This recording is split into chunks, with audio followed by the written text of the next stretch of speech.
Hi, this is Joe Polish, founder of Piranha Marketing and the Genius Network, and I'm at Singularity University, which is an amazing place. And what I'd like to do is show you a short video of Peter Diamandis, who is the founder of the X Prize.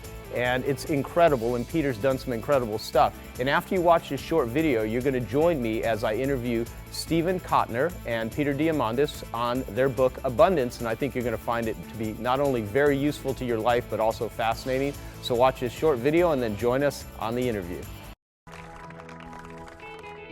We're announcing today something called the X Prize, a $10 million contest to privately build a spaceship that's able to carry 3 individuals, fly to 100 kilometers altitude, and do that twice inside of 2 weeks. By defining a challenge, Diamandis ignited a new race to space. And though at first he wondered whether anyone would enter, we're based in Mojave, California, Israel, Oklahoma, his call to arms opened the floodgates to rocketeers around the globe. England, Dallas, Texas. I have never been myself as creative as I have eyeballing this goddamn prize. If the X Prize says anything, it says go. Go confidently in the direction of your dreams. Go urgently, go boldly, go scared, but go. After 8 years of hard work, the X Prize came to fruition. And there it goes.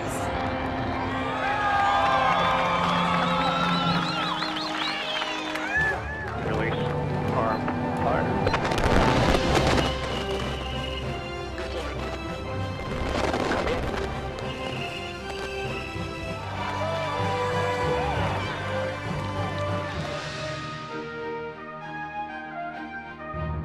We've got an apogee call of 368,000 feet.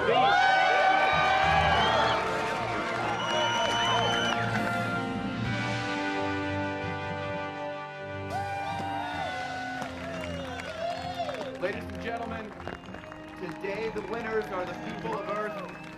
Today we go to the stars. Today we make history.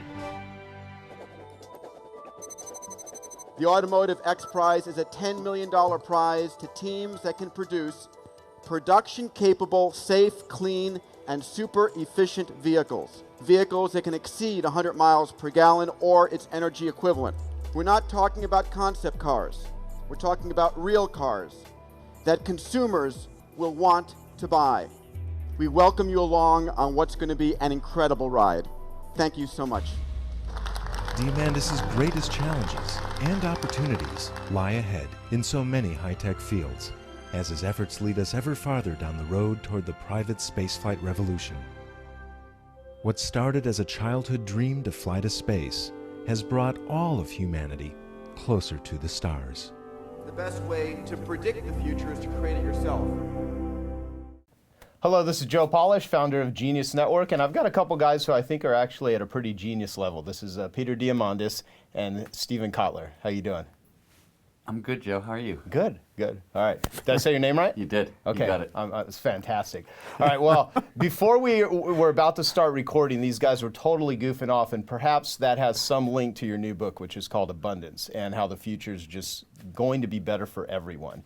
And that's kind of an interesting statement, but first off, why do you think that? And then I'm going to ask you to describe who you guys actually are.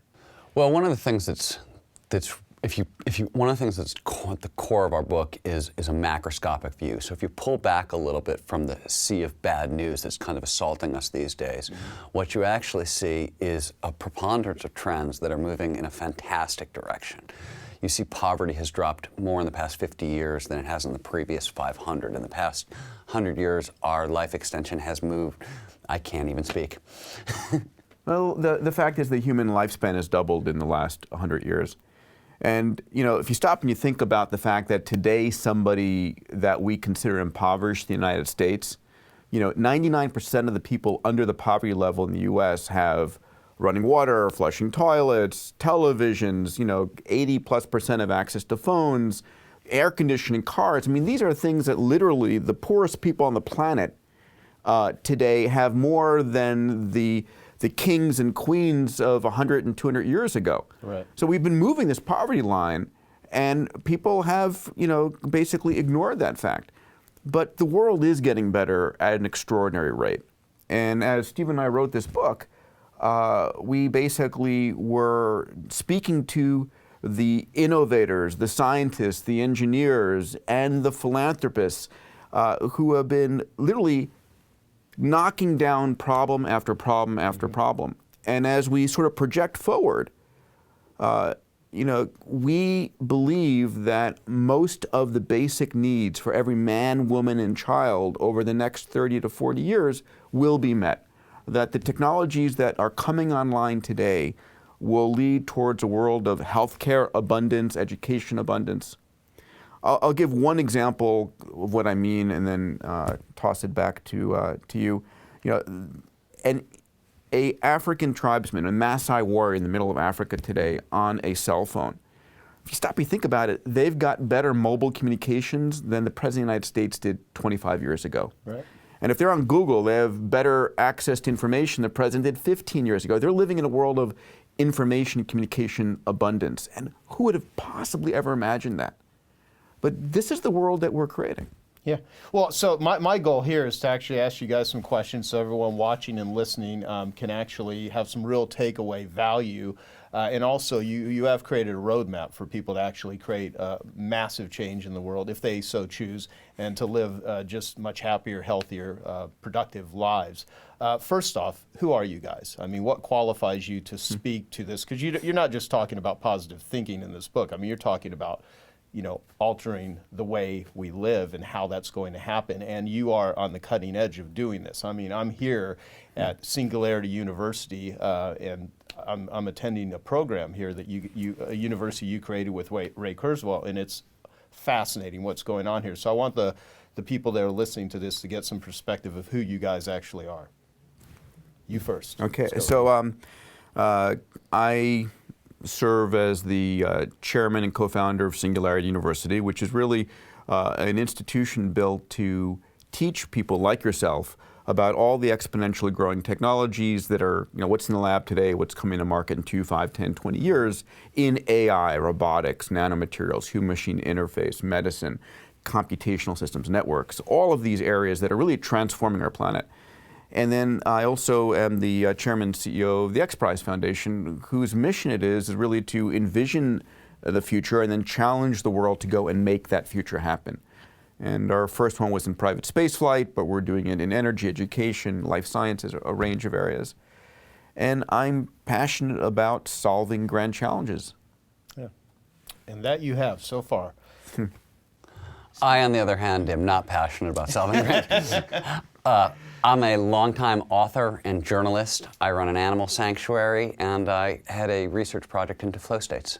Yeah, and we had some fascinating conversations before we started this interview, and about what the human mind is capable of. Real quickly, your perspective of background you've done on the brain and human behavior.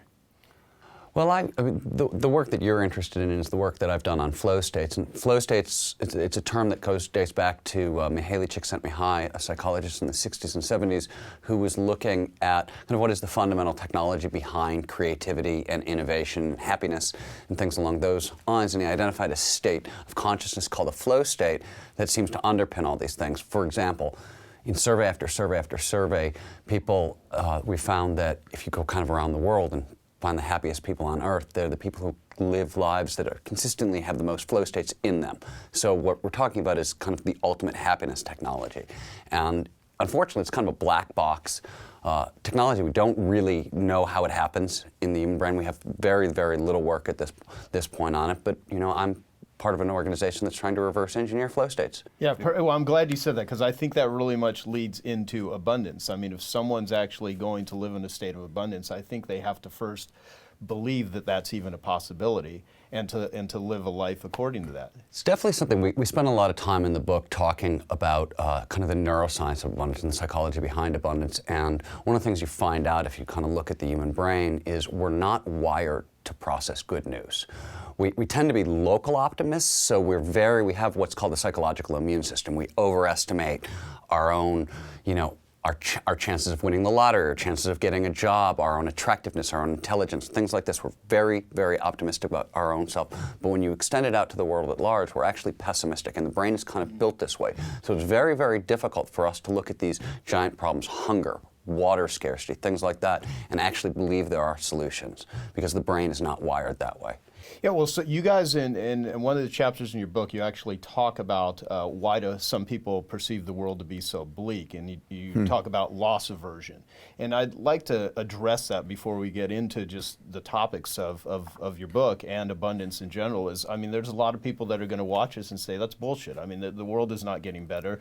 The world is worse, and there's people suffering, and there may be someone that can't pay their rent, and they're not thinking about how are they going to solve the water crisis. I mean, how do you respond to that sort of mindset, that there is not abundance in the future? It's really a negative thing, which I don't believe, by the way. I'm just loss aversion is a great place to start. Loss aversion is a psychological tendency, a cognitive bias that basically keeps us stuck in ruts. Loss aversion is we don't want something that we have taken away, so we're unwilling to open to the new. And this is kind of hardwired into all of us. We're essentially stuck in the mud neurologically. And obviously, building a better world, building the significantly better world that we're talking about, it's not going to happen by standing still. We're talking about massive amounts of change, and change at an individual level. None of this is possible. This is not going to happen with governments. This is not about corporations. This is about individuals taking responsibility for the world and making significant changes. Obviously, if you're going to do that, you're going to change your whole life along the way. And loss aversion actually keeps you from doing that. You don't want to give it up because you're worried that you're going to lose something that you have now and it's going to be replaced by something worse, right? So that's one of a myriad of cognitive biases that we suffer. We suffer a negativity bias. So we give more weight to negative information than we do to positive information. We suffer from confirmation bias, which is that we believe those things, we actually hear those things that confirm our beliefs, and things that conflict with our beliefs don't come in at all. Why these are problems is we also have an amygdala. So we're bombarded with information. And amygdala, just explain it. I will. It's the amygdala is an older kind of limbic system. It's the portion of the brain that's responsible for really primal emotions, fear, rage, hate, those kinds of things. It's also the very first stop all incoming information makes when it comes into the brain. One of the reasons the media is so saturated with bad news, if it leads, it bleeds, is because they're vying for the amygdala's attention, and you're feeding a fiend. But because you're feeding this fiend, and this is the first filtering business, and then you have all these cognitive biases, the negativity bias, the confirmation bias. Basically, not only are we bringing in the good news, but all these biases prohibit us from actually seeing the positive. So it's actually like we're living in a tiny little dark hole created by our brain. So you can't see the fact that poverty has dropped more in the past 50 years than the past 500. You can't see how good things actually are because we've got a brain that is perpetually keeping us in a bad place. All right, Peter, you have a statement. I saw it on one of the banners for Singularity University that says, preparing humanity for accelerating technological change. And I looked at that and I kind of studied it and I thought, if you think about every word of that statement, preparing humanity for accelerating technological change, it's not like granting humanity, it's not like preparing humanity to beware of technological change. It's preparing humanity for, not from, but for accelerating technological change. Well, I think the book Abundance pretty much is kind of like a roadmap on preparing people for all the technological changes, and you cover a lot of stuff in this book. So let's kind of just take that statement alone. I think if someone reads Abundance, they will be far more prepared on how to not only look at it, but what to do, and in many cases, how to profit and create tremendous value. So break that down. What does that mean? So we're in the period of rapid exponential growth of technology, and it's only getting faster. So underpinning all of this is Moore's Law. The notion that when you go and buy a computer, it's twice as fast, 12 to 18 months for the same price. And it's, Moore, the head of Intel, discovered this back, and it's held true for the last 40 odd years. 1965 would be the date you were looking for. Thank you. Okay. 45, 46 odd years. Okay, but close enough. Ultimately, faster computers drives faster artificial intelligence and robotics and synthetic genomics and human-machine interface and sensors and networks and all of things that are transforming our planet. So these things are happening. Now, what's going on at the same time is that we are creating billion-dollar companies faster than ever before, right? You go from startup to YouTube being sold to Google for $1.5 billion 18 months later, and from startup to Groupon being worth over $6 billion 2 years later. At the same time, we're seeing billion-dollar companies topple overnight, industries being decimated. But the rate of change, ultimately, though it's goring certain industries, is creating a world of abundance for us. So this year, IBM created something called Watson, a computer system and software that was able to beat the top 2 Jeopardy players. So Watson challenged the top 2 Jeopardy players. If you know the game Jeopardy, it's a very nuanced English language competition. You're asked a question, you have to answer it.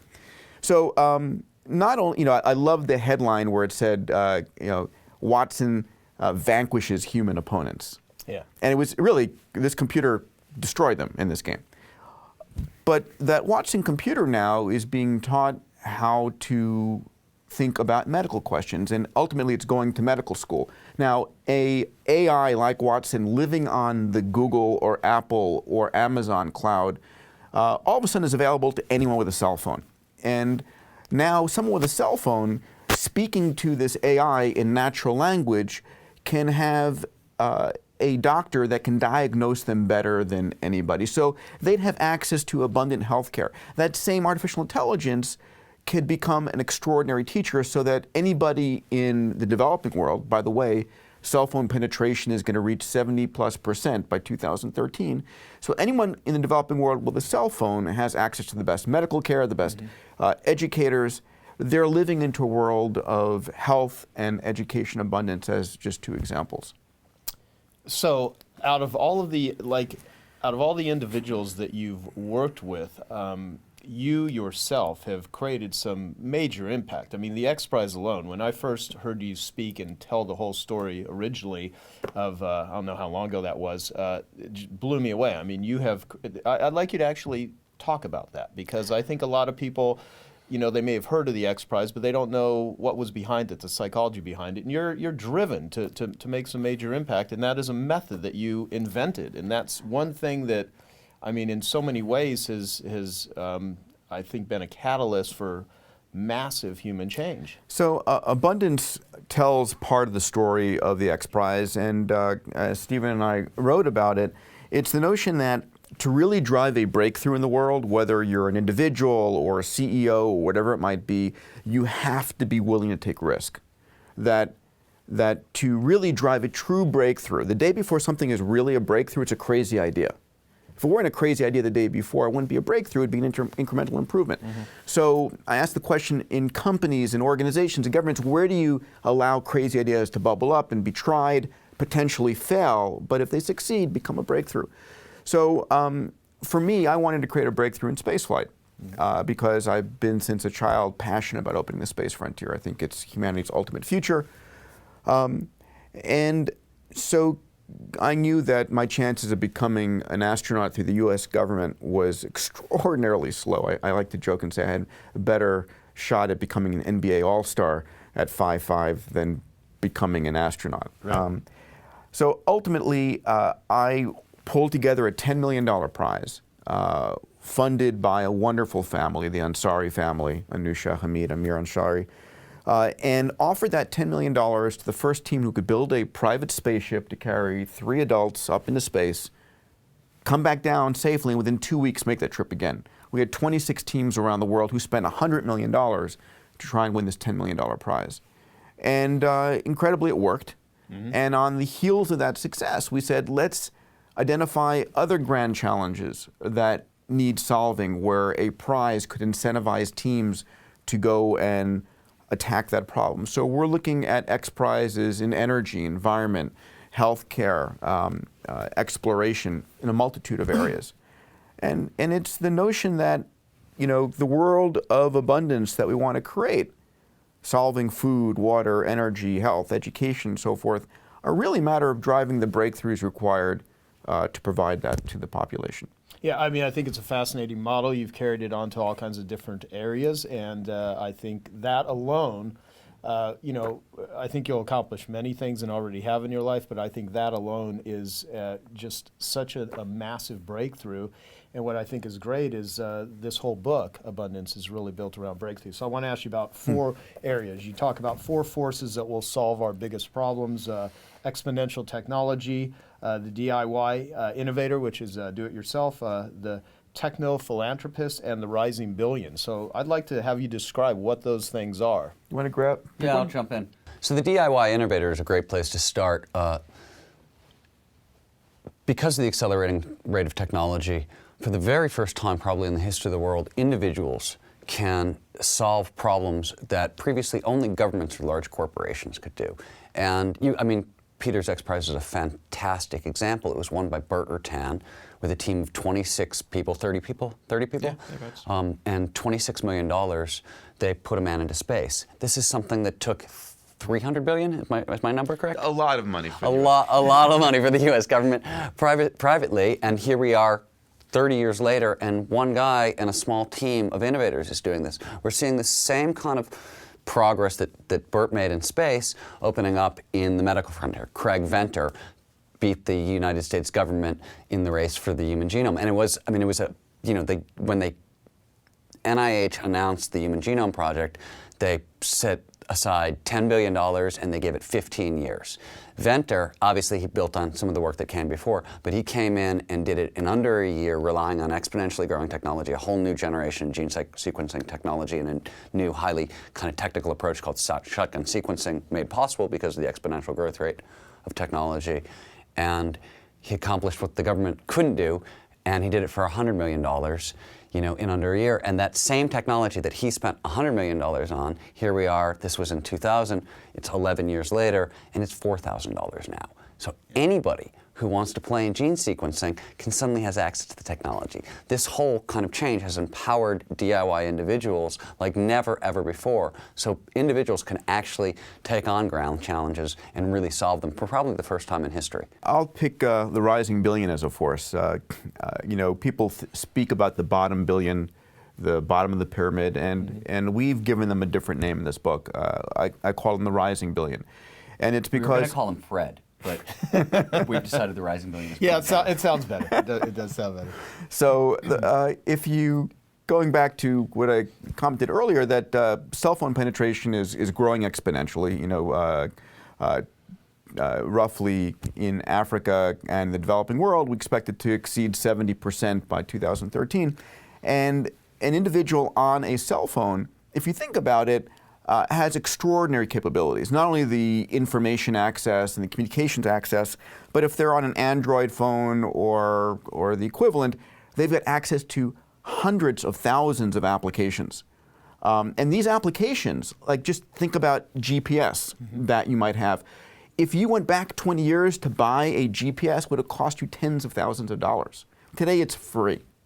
So in this book, we did a little estimate of, pick 30 applications and go back and price those 30 applications that you now get for free on your Android phone and price it what it would cost you 20, 30 years ago, and it was well over $1 million. So someone who's living on $2 a day literally has access to millions of dollars of capability on their cell phone. So they are a rising billion. In other words, they are rising in their ability to add to the economy, to consume, to produce. Another fact along this line, in 2010, we had about, of the world's population, 23% had access to the internet. By 2020, just 8 odd years from now, we're going to have on the order of 2/3 of the world. We're going to go from 2 billion people connected to about 5 billion people. 3 billion new minds are getting connected to the internet. What will these people want? What will they consume? What will they produce? What will they invent? So they're a powerful force for the world, and that's why we call them not only Fred, but the rising billion. You also, one of the other things that Peter alluded to earlier is it's not just 3 billion new mines coming online. We have things like the Khan Academy. All of MIT's coursework is now online. There's massive educational opportunities. So not only are these people coming online, they're coming online and they're educating themselves. We learned kind of the hard way, one of the aid failures of the past 30 years has been just dump money into the third world and see what happens. And it was a massive, massive, massive failure. One of the lessons of there is you have to empower the individuals. You've got to do it in country. You've got to start at the bottom with their needs, their desires, and what they want to do. These technologies are allowing these people to actually solve their own problems for the first time. And their solutions, because a lot of the markets that they're being developed in are a little more, so I would say, pliable than, say, the rigid structures that are in America. So a lot of the solutions that are coming out of the third world are going to be things that we need here in the first world. They're going to be the things that save our asses here. And they're also going to be very cheap because that's all they can afford, and so we get to benefit. So for example, this year, for the first time, there's a $35 Android tablet that is being sold and distributed in India. And now here in the US, you can buy a $35 tablet if you want. Why? Not because we designed it for ourselves, but because it was designed for the rising billion, and we get the benefit of that. Gotcha. Okay. Well, so what you're saying is there is a massive amount of capabilities that are every day becoming more readily available to everybody, and it's a matter of doing something with it. Now, a lot of people, if they lack confidence, if they lack gratitude, they're not going to see the world through the lens of abundance. And you both are very much viewing the world that way. If someone does not have that perspective, with all of these capabilities and all of these resources available to so many people, still not to some, but to so many people, what does someone need to do in order to, I guess, profit from and be in a belief state that, this is possible. The world is getting better. And I'm playing devil's advocate here. I guess read the book would be the answer. I think read the book. Well, see, that was a trick thing. Of course, read the book. Yeah. I think actually, if you really want to help the world, buying 3, 4, 5, 6, 7 copies of the book actually is probably the best thing. No more than 10. It's limited to 10. There's a line there. Well, will they truly learn that from the book? Let's talk about and I do want to talk about the other two, but we'll come back to that. What will people really learn from abundance? How? Well, I think there's a lot of different things, and I'll let Peter's going to talk about innovation and things along those lines, and I think all that is very, very important. But to me, one of the things, I'll start with a really simple example. Over the course of writing this book, one of the things I did is I talked to most of the world's leading experts on water, for example. And I remember being on the phone with one of the world's leading experts on water, and we were talking about Africa, and he said, well, it doesn't really matter what you do. As long as you have to feed sub-Saharan Africa and they have to grow crops, you're never going to solve this problem, and they're just screwed. And I said, well, what about vertical farms? Vertical farms are an idea kind of dreamed up by a man named Dixon Despalmier. He teaches at Columbia, and the idea is you move the farm from big, flat kind of expanses and put them into skyscrapers. It centralizes the problem. You can grow your food with 70% less water, 80% less pesticides? Pesticides, thank you. I'd like to buy a noun. That's great. And he hadn't considered it at all.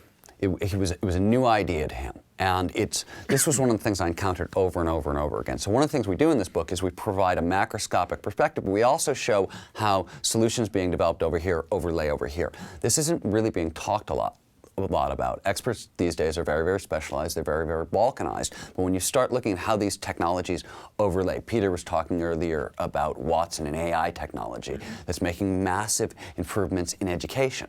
Right? These are not overlaps that most people think about, but when you start to see, one of the things that we know is that all our problems are kind of nestled. Population is tied to water shortages, tied to food scarcity, et cetera, et cetera.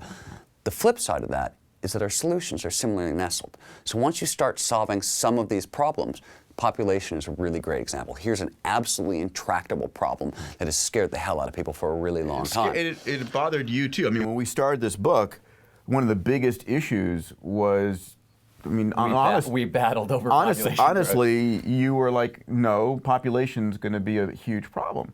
And how he won that fight is he kind of bludgeoned me with data coming out of healthcare and education and things like that. And what I started to realize very quickly is if you want to drop population numbers drastically, the easiest way to do it is to raise child mortality. There's other things you can do. Child mortality? Yes, you need to kill more children. Excuse me. You need to lower child mortality. As child mortality drops, as healthcare improves, there's a direct correlation to population, and it drops precipitously and quickly. Within a generation, Morocco went from having 8 babies per woman roughly to 3. That's very, very fast. That's a massive decrease in population. It happened because infants were living longer, children were living longer. A number of other things. Liberating women helps a great deal. There are a couple other factors here. But what I started to realize is that the solutions are similarly nestled. And it wasn't just, I was looking at, oh my God, we've got population here and water here. No, they're all really tightly woven together. And the experts I was talking to actually had no idea. So one of the things that we're looking at in this book is how do all these things mesh together in a really, really big way. Another force that we talk about in the book is the Techno Philanthropist. So today, more than ever, there is a huge amount of wealth that's been created from people in the technological arena. You know, the proverbial Steve Jobs, Bill Gates, and so forth. But unlike the robber barons of 100 years ago who would spend their money building buildings or institutions, a lot of the techno philanthropists today, and the ones that we speak to, have created their wealth, and their goal is to solve world's grand challenges. They want to destroy diseases or change the issues around water or food, whatever it might be. And so there's a huge amount of capital available to focus on creating a world of abundance. So that is a force. It's independent of governments, independent of political cycles.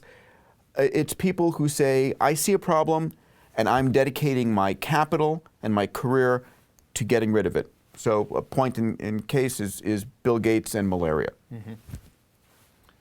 And Jeff Skoll is another great example of this. These are not, you know, Andrew Carnegie built a lot of libraries. He built 2,500 libraries, a fantastic thing. Jeff Skoll is going after nuclear weapons. There's a difference in scale here. And unlike the robber barons of old, it's not just that people are throwing their money at the problem. That's one way of solving the problems, and you know, it made a dent. These people are getting actively involved. Bill Gates, the guy who built Microsoft, is now putting his brain, his talent, his minions also on these problems. It's no longer, you know, I write the check and then I'm done. Now it's I write the check and that's just the beginning.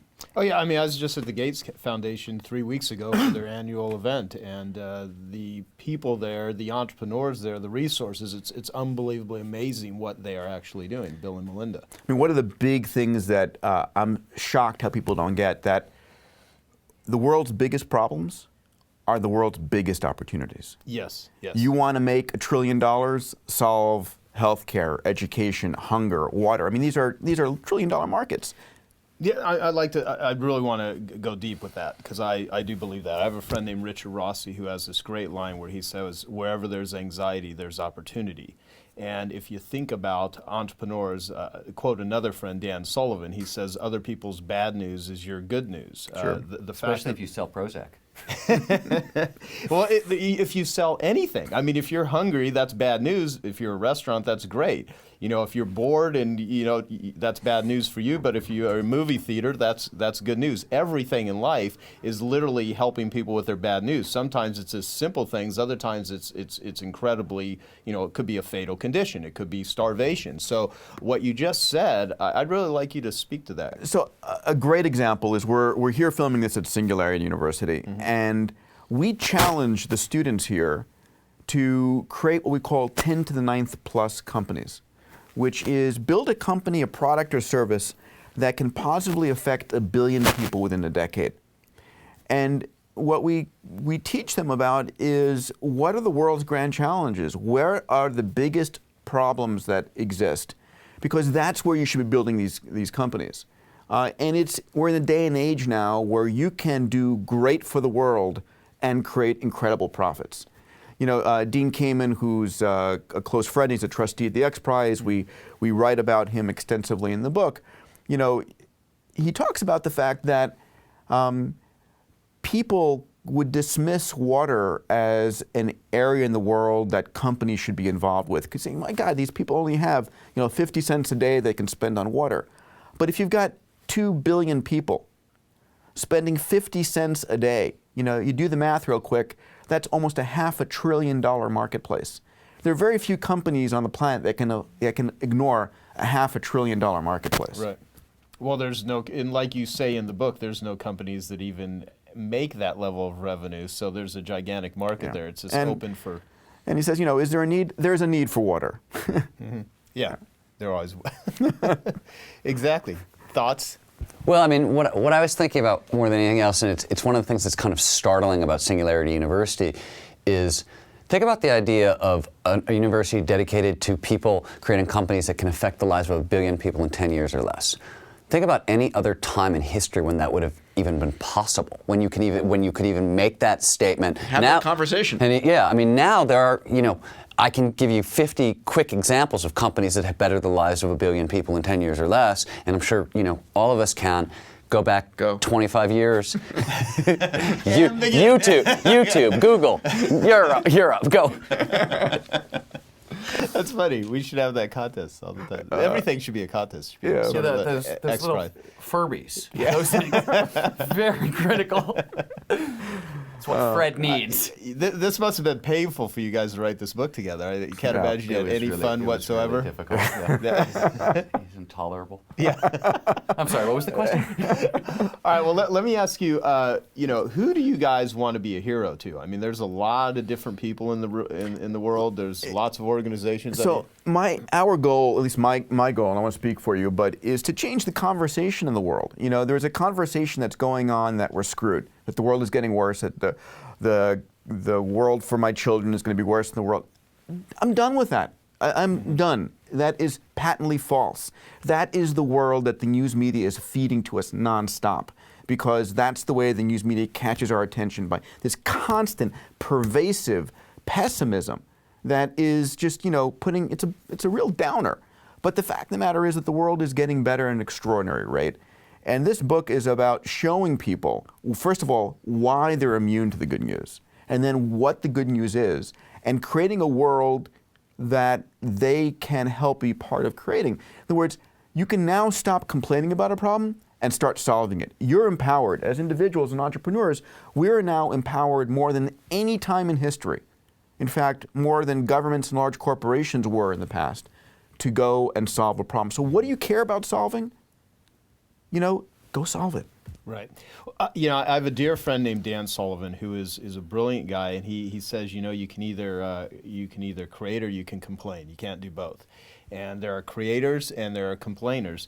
And the bottom line is, when someone reads abundance, I think it will do immense amounts first in just their perspective and their attitude. It's a great energy charger, and I think there's, you know, if you want to make impact in the world, you deal with people that are energy chargers, not energy drainers, because some people, no matter what, are going to look for the negative things, and those are not the people that I think may per se resonate with this. But I believe if you have any sort of belief that the world sucks or there's no opportunities, and you know, read abundance, because for one, it'll give you an instant attitude perspective and change, and secondly, it'll give you a roadmap. So I mean, really, what will someone get out of this book other than discovering all kinds of fascinating things about technology and about resources and about just innovations? I mean, really, what will someone be equipped with once they literally read the entire book and go through it? Because I think it's more than just a book here. I mean, on a certain level, the answer to that question is a little silly,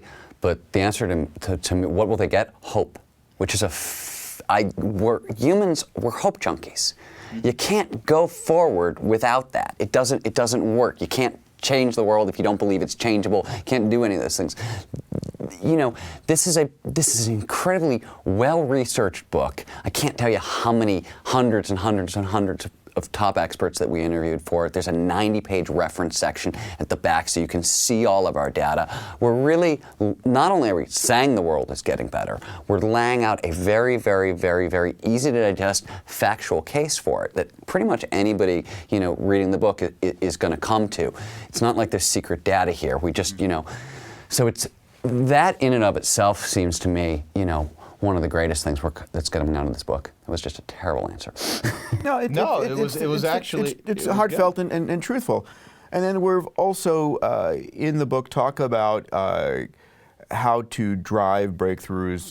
There are a few chapters on the use of incentive competitions, the use of approaches to allow in your organization for you to take bigger risks and create an innovation culture, which is a critical part of this. And ultimately, you can find out how, you can explain to your friends and family where the world is going, but most importantly, you can figure out where you want to get involved. Right. You can figure out what change you want to create in the world.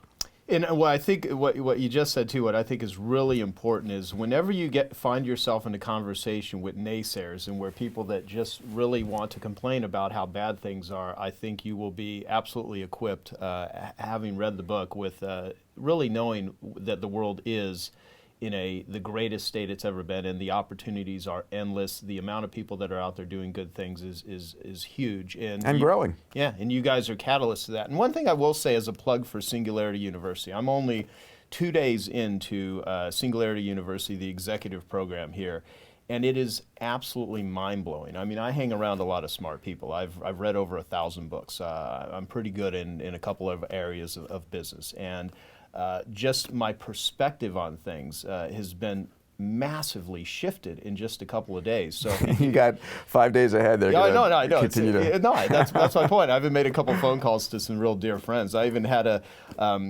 text back and forth with Tim Ferriss, who's the author of the 4-Hour Work Week and the 4-Hour Body, and he's like, there are some smart, and I'll bleep people at Singularity University, and I was like, yeah, no shit, there are.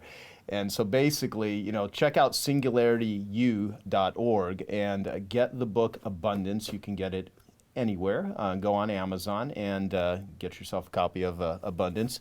And any final words? I mean, how do you guys want to be remembered? What would you really love to see happen as a result of the publication of Abundance? I think Peter was right. I think we want to change the conversation. That would be a great place to start. Yeah. I want people to be able to, in a palpable, measurable way, have the conversation that says the world is getting better. This is where I'm plugging in to make it better for the next generation. And I'm going to stop complaining about problems and start solving them. Awesome. Any websites you want to give out for any further information for people that want to follow what you're doing? The book website is abundancethebook.org. .com, abundancethebook.com. Simple enough. We are going to be creating a crowdsourced site that will be part of singularityU.org, where we're going to be asking the crowd to identify continued evidence for abundance. One of the most difficult things we had was stopping the cutoff point of when we stopped collecting information. I mean, literally, there was stuff happening every day, breakthroughs in water and energy and food that we just wanted to continue to, I wanted to continue to put in. But also, I mean, as we're writing this book and more people, who know us, so heard about the book, they kept sending us emails about this technology is happening and this change is happening and this change is happening, and it was ridiculous. And Peter kept saying, "Can we put this in? Can we put this in? Can we put this in?" He's written you're cut off, man. He's written a few books before me. He said, "No, we got to have a deadline here." Done is done. That's great. There'll be a book really cataloging the ongoing evidence for abundance. Website. A website, yes, that people can be part of to really have the confidence that this is happening and going forward. You want to tell them what the URL is? It'll be Evidence for Abundance. Wow, I like that. .com. .com. Okay, evidenceforabundance.com. Okay, well, what I want to give all of the listeners and viewers of this an idea, because this is one thing I'm going to be doing with Abundance next week, is I will be getting copies for all the people in my life that have helped contribute in many ways to giving me more abundance and more access and more knowledge. And I'd like you to really think about all of the people that, it's the whole cliche, if I've seen further than others, it's because I've stood on the shoulders of giants. And there's a lot of people that have represented that for me in my life. And I'm going to send them a book along with a short note saying, thanks. I think you'd get tremendous value out of this because you're a person that brings abundance into the world. And I think you should really consider all of the great things that exist as a result of people out there, the entrepreneurs, the contributors, the ones that have put their necks on the line in order to do something. And this book really documents many of those people and many individuals. And I'd love to hear your comments on this interview. I'm not only going to publish it on Genius Network, but I'm going to put it out there as a bonus on ilovemarketing.com, so please leave your comments there. Follow what these two guys have to say. I think it can very much not only change your business for those of you that are entrepreneurs, but change your life, and perhaps you can be one of the people that are changing the world. And so thank you. Thank you, Joe. I really appreciate it. You guys are awesome, doing good work. Thank you. And I will be watching. And thank you for your helping us spread this message. This is something we do out of because we really do care. Yeah, this is more than just a book, in my opinion. This is a message. You guys are catalysts for change, and it's the type of change that the world needs, because tremendous amounts of human suffering can be solved if people really learn and follow and take action on what you talk about in abundance. So I'm a big proponent of it, and that's why I'm doing it. So Thanks, thank Bill. you. Thank you. Appreciate it. This is Joe Polish again. Thanks for watching the interview. I hope you enjoyed it. Here's what I'd like you to do now. If you'd like to hear more interviews like this or watch them, go to geniusnetwork.com. If you're interested in Singularity University, go to singularityU.org and pick up a copy of the book Abundance. I know it'll absolutely help you change your life and hopefully impact the world. Thank you so much, and I'll see you next time.